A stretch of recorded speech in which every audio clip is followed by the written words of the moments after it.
To my YouTube channel Vikas Sir Accountancy Classes. Today I am going to discuss about the advanced points of revaluation account. In yesterday's video we have discussed कि revaluation account हम तब बनाते हैं जब reconstitution of firm होता है. Reconstitution of firm का मतलब क्या होता है कि जब पार्टनर प्रॉफिट शेयरिंग रेशियो में चेंज आता है, कोई नया पार्टनर एडमिट होता है, कोई रिटायर हो रहा है या डेथ होती है पार्टनर की, उस केस में रिवैल्यूएशन अकाउंट बनता है. इसका दूसरा नाम profit and loss adjustment account है. ये नॉमिनल नेचर अकाउंट है. जैसे कि आप सबको पता है कि जब भी हम रिवैल्यूएशन अकाउंट बनाते हैं, रिवैल्यूएशन अकाउंट की दो साइड्स हैं. One is debit, another is credit. Credit show करती है गेन को और डेबिट शो करती है लॉसेस को. अगर किसी एसेट की वैल्यू इंक्रीज होगी तो बाय में आएगा, लायबिलिटी डिक्रीज होगी तब भी बाय में आएगा, या प्रोविजन कैंसल होगी या डिक्रीज होगी तो बाय में आएगा. ऑन द अदर हैंड, अगर एसेट की वैल्यू डिक्लाइन करती है वो डेबिट है, लायबिलिटी इंक्रीज करती है वो भी डेबिट में आएगी, और अगर आपने कोई प्रोविजन इंक्रीज की है या क्रिएट की है तो वो टू में आएगी. अब यूजुअली आपको यहां पे गलती कौन से क्वेश्चन में लगती है कि वर्कमैन कंपेंसेशन रिजर्व की एडजस्टमेंट रिवैल्यूएशन अकाउंट में कब आनी है.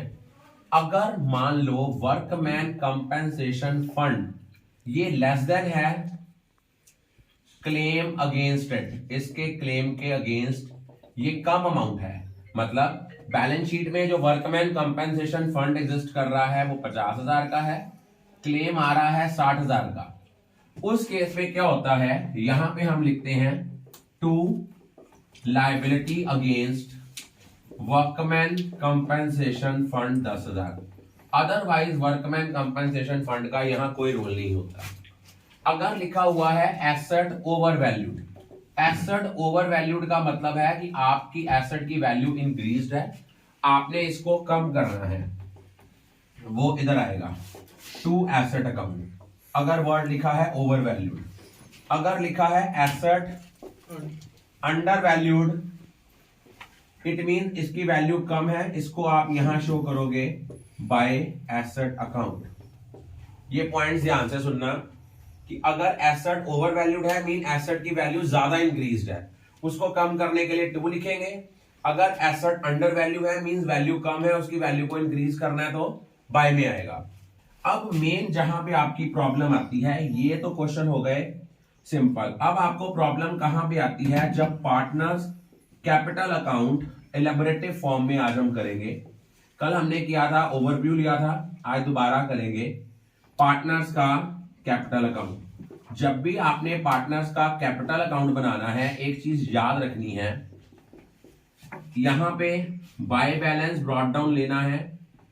जो आपके ओल्ड पार्टनर्स हैं उनका ओल्ड बैलेंस एज पर बैलेंस शीट, कोई आपके रिवैल्यूएशन का प्रॉफिट है, old partners in old ratio, कोई जनरल रिजर्व है, old partners in old ratio, कोई वर्कमैन कंपेंसेशन रिजर्व है, अगर उसके अगेंस्ट लायबिलिटी कम की राइज हुई है, फंड ज्यादा है तो डिफरेंस की अमाउंट को आपने डिस्ट्रीब्यूट करना है old partners in old ratio.